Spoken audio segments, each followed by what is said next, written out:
आइए आपकी मुलाकात करवाने जा रहे हैं एक ऐसी कंपनी से जिसका आईपीओ खुलने जा रहा है और वो आईपीओ खुलेगा 29 तारीख यानी कि कल और बंद होगा 31 अक्टूबर को। पहले कंपनी का नाम जान लीजिए, ओरक्ला इंडिया। 1996 में इस कंपनी की शुरुआत हुई थी एमटीआर फूड्स लिमिटेड के नाम से। मसाले, ready to cook, ready to eat और इंस्टेंट मिक्स प्रोडक्ट बनाने का कंपनी करती है कारोबार। दो बड़ी ब्रांड है इसके पास, एमटीआर फूड्स और eastern commodity condiments, eastern condiments. और लगभग लगभग 400 प्रोडक्ट्स हैं कंपनी के पास अपने पोर्टफोलियो में। ज़्यादा कामकाज दक्षिण भारत में है, कर्नाटक, केरल, आंध्र प्रदेश, तेलंगाना। भारत में 9 प्लांट हैं और यूएई, थाईलैंड, मलेशिया में कॉन्ट्रैक्ट मैन्युफैक्चरिंग करवाती है कंपनी। आइए आईपीओ की जानकारी आपको दे दूं। 29 से 31 तारीख ये रही आईपीओ की डेट्स। 695 से 730 रुपये रहा प्राइस बैंड। और इशू में आप देख सकते हैं टोटल इशू साइज जो है वो है 1667 करोड़ की और पूरा का पूरा ऑफर फॉर सेल है। और इस इशू प्राइस पर कंपनी का मार्केट कैप होता है पूरे 10,000 करोड़ रुपए का ऊपरी बैंड पर।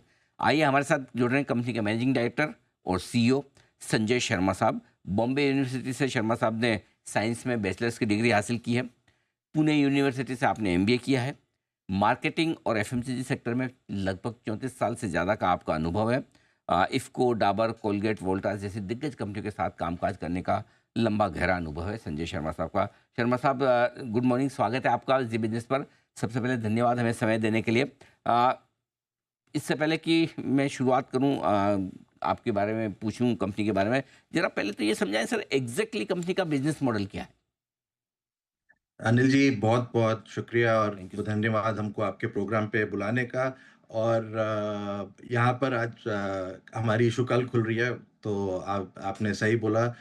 प इससे पहले कि मैं आपके प्रश्न का जवाब दूँ, मैं आपको ये बताऊँ कि बहुत दिनों बाद एक एफ़एनबी एमएनसी आईपीओ मार्केट में आ रहा है।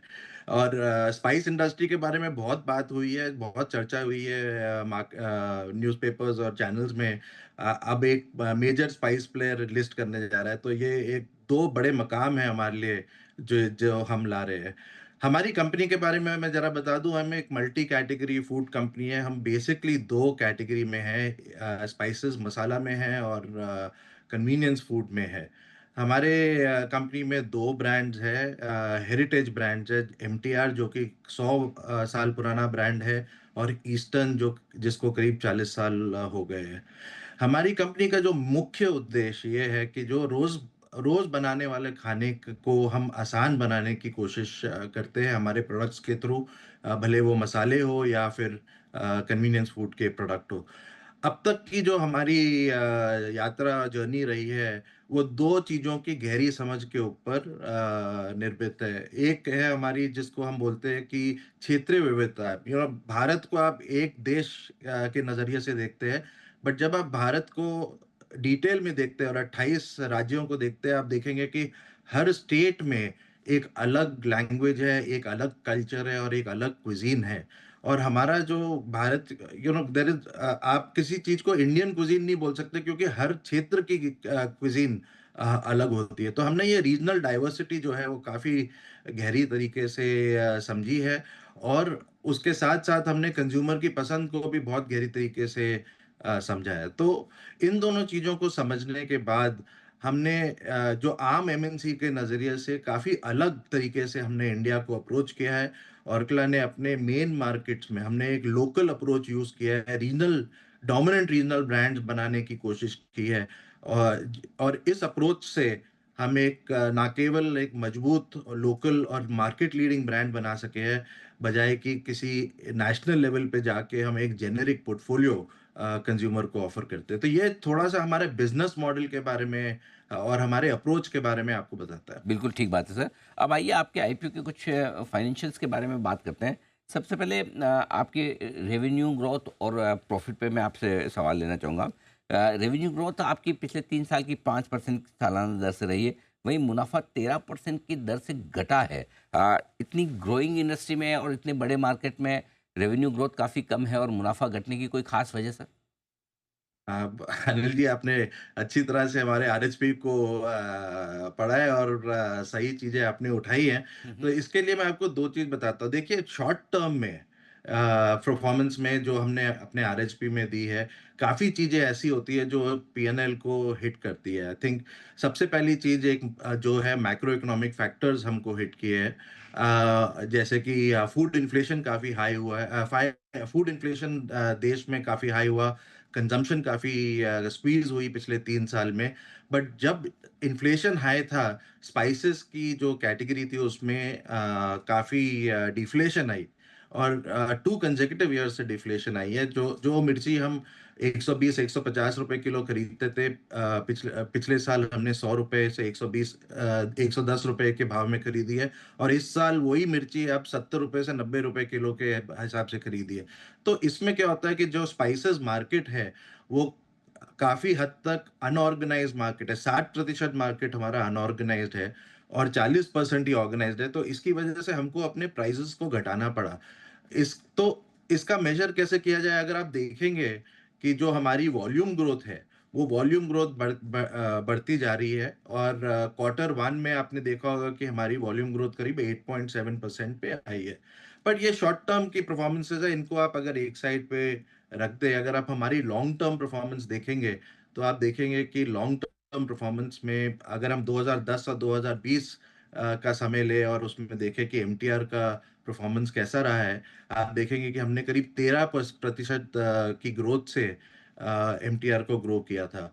फिर हमने ईस्टर्न की एक्विजिशन की 2021 में और उस कोविड का पीरियड हटा के अगर दो दो 22 और 24 के बीच में आप हमारी ग्रोथ देखेंगे, तो वापस 13% की ग्रोथ आई है। दूसरी बात जो आपने बिल्कुल सही बताई, वो हमारे प्रॉफिट के पैट के बारे में बताई है कि पैट हमारा घटा है। घटा नहीं है क्योंकि इसमें एक टैक्स इफेक्ट 2023 में हमने ईस्टर्न कॉन्डिमेंट्स की एक्विजिशन और मर्जर को कंप्लीट किया था। उसकी वजह से हमको एक one time deferred tax credit मिला था करीब 82 करोड़ का। तो अब हमारे हमारे नज़र से अगर आप 82 करोड़ हटा के फिर देखेंगे, तो या फिर आप उसकी जगह आप पीबीटी को देखेंगे, पीबीटी की जो ग्रोथ आई है वो करीब 17% की ग्रोथ आई है। तो आई थिंक परफॉर्मेंस को एक कॉन्टेक्स्ट में देखना चाहिए और अगर आप लॉन्ग टर्म हमारी परफॉर्मेंस को देखेंगे और अप्रोच को देखेंगे भारत में, एक हमने एक डिसिप्लिन ग्रोथ, कंसिस्टेंट प्रॉफिटेबिलिटी और स्ट्रॉन्ग मार्जिन्स की परफॉर्मेंस दी है। ठीक बात है। चूँकि हमारे पास सर डीआरएसपी में डेटा सिर्फ 3 साल के होते हैं, तो 10 साल की हाँ जी। परफॉर्मेंस तो आप ही बता सकते हैं क्योंकि वो डीआरएसपी में अवेलेबल नहीं है। लेकिन हाँ आइए जी। कुछ और इंटरेस्टिंग चीज़ें हैं जो मैं आपकी कंपनी के बारे में पूछना चाहता हूँ। पहली चीज़ ये कि पीएलआई स्कीम्स वगैरह में आई एम श्योर कि आपकी कंपनी आती होगी। आती है या नहीं वो समझाएँ? यदि हाँ, तो उसका कितना बेनिफिट आपके प्रॉफ़िट में पीएलआई स्कीम की वजह से मिल रहा है और कब तक ये बेनिफिट आपको मिलेगा? देखिए, पीएलआई स्कीम में हम लोगों ने पार्टिसिपेट किया है और आई थिंक ये इसका बेनिफिट 2027 तक अ, हमको मिलते रहेगा। अब आगे का देखना है, हर साल पे हमको एक ग्रोथ टारगेट हिट करना पड़ता है और पिछले 2 सालों से हम ये ग्रोथ टारगेट हिट करते आए हैं और उसमें आप करीबन एग्ज़ैक्ट नंबर मेरे पास नहीं है, पर करीब 20 करोड़ का बेनिफिट आपको पीएनएल में नज़र आएगा। है। शर्मा साहब एक चीज़ और बताएँ कि आपने पीएलआई स्कीम में भी पार्टिसिपेट किया है। जो मैं आपकी कैपेसिटी यूटिलाइज़ेशन देख रहा हूँ, वो करीबन-करीबन 46, 47, 48% की रेंज में है। यानी कि आप हाँ जी। जो आपके पास इंस्टॉल्ड कैपेसिटी उसके मुकाबले में आधे पर ही काम कर रहे हैं। क्या उसके जी। बावजूद आपको कैपेसिटी बढ़ाने की ज़रूरत है और इतना कम कैपेसिटी यूटिलाइज़ेशन क्यों? इसकी कोई ख़ास वजह है? हाँ जी, देखिए हमारा जो बिज़नेस मॉडल है, हमने पहले हमारे पास खाली एमटीआर फूड्स होती थी और उसके 4 प्लांट होते थे। फिर हमने 2021 में हमने ईस्टर्न की पार्टनरशिप और एक्विजिशन की और फिर उसको मर्ज किया। ईस्टर्न में करीब 7 प्लांट आए थे हमारे पास और उनकी कैपेसिटी यूटिलाइज़ेशन काफ़ी कम थी। आज जब हमने ओरकला इंडिया बनाया है, हमारे पास 9 प्लांट है और हमारे पास जो कैपेसिटी यूटिलाइज़ेशन है, वो करीब 46% की कैपेसिटी यूटिलाइज़ेशन है। अब ये हमारी लेगेसी है और ये हमारा करंट स्टेटस है और इस कैपेसिटी को लेके हम आगे काम कर रहे हैं। सबसे पहली बात ये बात है कि जो कैपेसिटी है हमारी, वो फंजिबल कैपेसिटी है। मतलब आप भले उसके ऊपर आप एमटीआर मसाले बनाएँ या आप ईस्टर्न के मसाले बनाएँ, मसालों की मशीनें हैं, तो मसाले कहीं भी बन सकते हैं। तो इसको देख के हमारे आगे जो अपॉर्च्युनिटी है वो 2 अपॉर्च्युनिटी है। एक है कि हमको आगे के दिनों में कम कैपेक्स की ज़रूरत पड़ेगी। हमें लगता है कि अगले 2 से 5 साल आगे जो है बहुत कम कैपेक्स की इस्तेमाल होगा। वो जो कैपेक्स का इस्तेमाल होगा वो लार्जली लाइन बैलेंसिंग और फूड सेफ्टी इश्यूज़ के लिए होगा। दूसरा, हम एक मैन्युफैक्चरिंग फुटप्रिंट रैशनलाइज़ेशन प्रोग्राम रन कर रहे हैं, जहाँ पर हमारा पूरा फ़ोकस कैपेसिटी एनहांसमेंट में है। अपनी लाइन्स को हम बैलेंस कर रहे हैं, अपने प्रोडक्ट्स की मैन्युफैक्चरिंग को हम बैलेंस कर रहे हैं। हमारा जो विज़न है कि अगले 4 से 5 सालों में हम बड़े-बड़े 4 से 5 लार्ज एफिशिएंट प्लांट बनाएँ, जो सैटेलाइट प्लांट से सपोर्टेड हो। और हमारा जो long term vision supply chain का यही है कि हम एक स्ट्रॉन्ग एफिशिएंट सप्लाई चेन खड़ा करें। तो इसके आगे आपको खाली इम्प्रूवमेंट ही मिलेगी अनिल जी। आपकी कंपनी ऑलमोस्ट डेट फ्री है। सिर्फ ये पहली तिमाही छोड़ दे तो लगातार आपके कैश फ्लो भी पॉजिटिव रहे हैं। जो इश्यू आप लेकर आ रहे हैं, पूरा ऑफर फोर्स सेल है सोलह सौ हाँ सड़सठ जी। करोड़ का। तो आपके शायद फॉरेन प्रमोटर और ये नॉर्वे की कंपनी है, नॉर्वे का ग्रुप है हाँ जो जी, बेच रहे हैं। नॉर्वे की कंपनी है। तो क्या वजह है सर कि वो अपनी स्टेक बेचना चाहते हैं?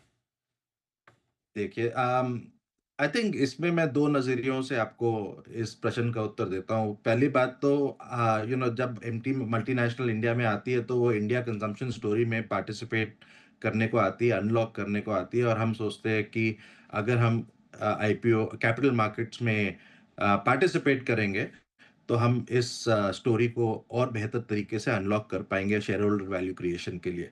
पिछले 18 साल में सर हमने बहुत अच्छी एक कंपनी और बहुत स्ट्रॉन्ग बिज़नेस बिल्ड किया है।